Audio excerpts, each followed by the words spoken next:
సాధారణంగా రవాణా శాఖ విధి నిర్వహణ ఏమంటే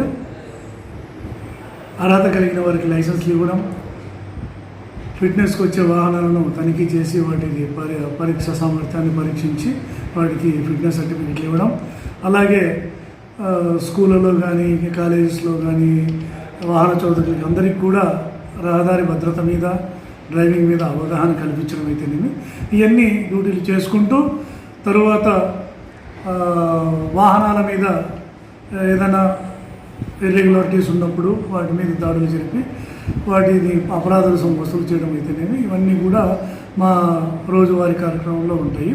అలాగే మనము చూస్తూ ఉంటాము, ఈ సంవత్సరము 15 మే వరకు మన స్కూల్ బస్ అన్నిటికి కూడా ఫిట్నెస్ ఎక్స్పైర్ అయిపోతుంది.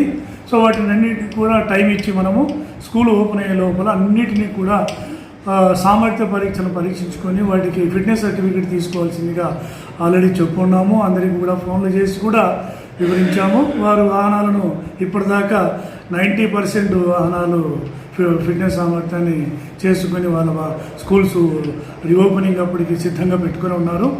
మిగతా చేయని వాళ్ళకు కూడా ఈ మీడియా ముఖంగా వాళ్ళందరికీ కూడా తెలియజేయడం ఏమనగా వారి వాహనాలను ఇమీడియట్గా చేసుకొని ఎవరికి ఎలాంటి ఇబ్బంది కలగకుండా మీ యొక్క స్కూలు గౌరవాన్ని పెంపొందించుకొని మీ చదువు ఎలాగైతే చెప్తారో పిల్లలకు అలాగే వారి యొక్క భవిష్యత్తుని వారి యొక్క భద్రతను కూడా చూసుకోవాలనే బాధ్యత కూడా మీ ముందు ఉంటుంది. కాబట్టి జాగ్రత్తలు వహించి ఇమీడియట్గా ఫిట్నెస్ లేని వాహనాలను కూడా ఫిట్నెస్ చేసుకోవాలని కోరుకుంటున్నాం. అలాగే ముఖ్యంగా తల్లిదండ్రులకు నేను చేసే విజ్ఞప్తి ఏమంటే పిల్లలు ఏజ్ నిండకనే అంటే 18 ఏళ్ళు నిండిన వారు మాత్రమే లైసెన్స్ తీసుకోవడానికి అర్హులు.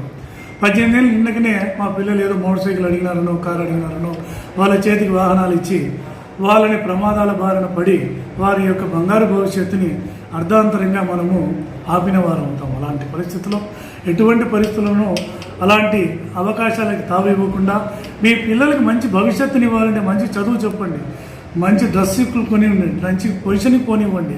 అంతేగాని వాళ్ళకి తెలియని విద్యను నేర్పించి మనం వాళ్ళ భవిష్యత్తుని కుంటుపడేట్టుగా చేస్తాం. దయచేసి తల్లిదండ్రులు కానీ ఇతరులు కానీ ఎవరైనా కానీ వయసు నిండిన వారి చేత లైసెన్స్ బండి తోలనివ్వకుండా వారిని ప్రమాదాల బారిన పడనివ్వకుండా వాళ్ళ ప్రమాదాలు చేసి ఇతరుల కుటుంబాలను రోడ్డును పడనివ్వకుండా తగిన జాగ్రత్తలు తీసుకొని మీరు జాగ్రత్తలు వహిస్తే రహదారి మీద మేము వారి మీద దాడులు జరపాల్సిన పరిస్థితులు కూడా ఉండకపోవచ్చు. దయచేసి అందరూ సహకరిస్తే ప్రమాదాలను అరికట్టిన వారు అవుతాం.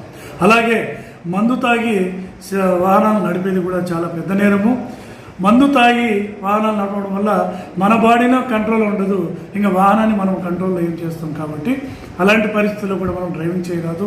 సెల్ ఫోన్లో మాట్లాడడం మీకు ఆనందదాయకమేమో కానీ సెల్ ఫోన్లో మాట్లాడుతూ డ్రైవింగ్ చేయడం వల్ల మీ యొక్క దృష్టి వేరే చోటికి మరలిపోవడమో లేదా అర్ధాంతరంగా ఏదో సమస్యను కొని తెచ్చుకోవడం అవుతుంది. కాబట్టి అటువంటి పరిస్థితులు కూడా డ్రైవింగ్ చేసేటప్పుడు మీరు సెల్ ఫోన్లో మాట్లాడకూడదు.